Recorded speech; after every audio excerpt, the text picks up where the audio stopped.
کا نام کافی ہے۔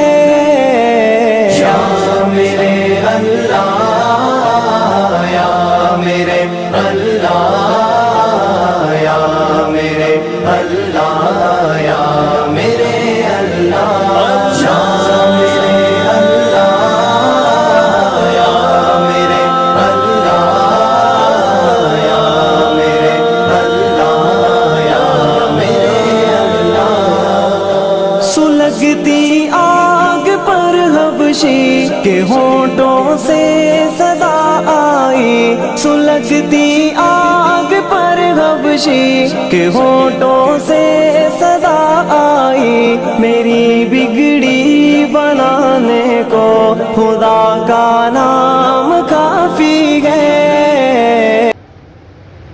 آج وجہ کیا ہے، نمازی تو ہیں لیکن ہماری نمازی جاندار نہیں، ہمارا ذکر جاندار نہیں، ہماری دعا جاندار نہیں، ہمارے اخلاص ہے لیکن ہمارا اخلاص بھی کمزور ہے، ہماری اخلاص بھی کمزور ہے۔ ہماری وجہ کیا ہے کہ آج اصل جو بنیاد وہ بنیاد ہماری کمزور ہے۔ اگر بنیاد کمزور ہو تو اوپر دوسرا چھت نہیں آدمی بنا سکتا، تیسرا چھت آدمی نہیں بنا سکتا ہے۔ اب دیکھو پوری امت اس پر آ جائیں، توبے پر آ جائیں، استغفار پر آ جائیں، پوری امت دعا پر آ جائیں، پوری امت ذکر پر آ جائیں، پوری امت نماز پر آ جائیں۔ مولانا نذر الرحمان صاحب، ہم تو رائمنڈ کے اندر بس مولانا نذر الرحمان صاحب کی ایک ہی بات سنتے رہتے ہیں، بھائی جس کی ایک نماز قضا ہو گئی 2,88,00,000 جہنم میں جائے۔ علماء کرام سے فرماتے ہیں کہ تم جب دیہات میں جاؤ ایک ایک امتی کو سمجھاؤ۔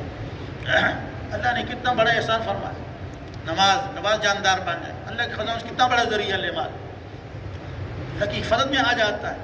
اللہ کے خزانوں سے لینے کا سب سے بڑا ذریعہ فجر کی نماز پڑھی، اللہ کی حفاظت میں آ جاتا ہے۔ عشاء کی نماز پڑھی اور فجر کی نماز پوری رات عبادت میں لکھ دیا جاتا ہے۔ قرآن پاک ماشاءاللہ سورہ کہف پڑھ لیا جمعے کے دن تو اللہ تعالیٰ کیا فتح فرما دیتے ہیں، ایک پورا زمین سے لے کر آسمان تک خلا کو نور سے بھر دیتے ہیں سورہ کہف پڑھنے کے ساتھ۔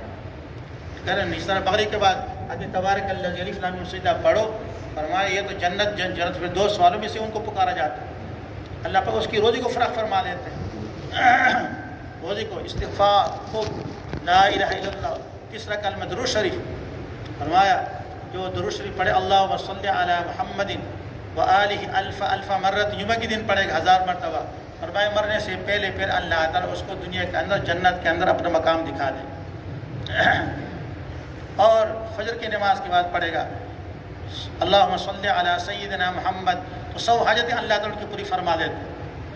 عبد الوہاب صاحب رحمۃ اللہ علیہ فرمایا کرتے یہ درود شریف 500 مرتبہ پڑھا کرو، صلی اللہ علی سیدنا محمد وآلہ وسلم، فرمایا کبھی بھی دنیا میں کسی کا بھی محتاج نہیں ہوگا اللہ کے ماں سوا، اللہ تعالیٰ ساتھ ہو جاتے ہیں، استغفار پر اللہ پاک ساتھ ہو جاتے ہیں، تیسرے کلمے پر اللہ پاک ساتھ ہو جاتے ہیں۔ اور بھائی ہر مسلمان کی قدر جانو، مسلمان ہے۔ فرمایا ایک صحابی نے پوچھا اے اللہ کے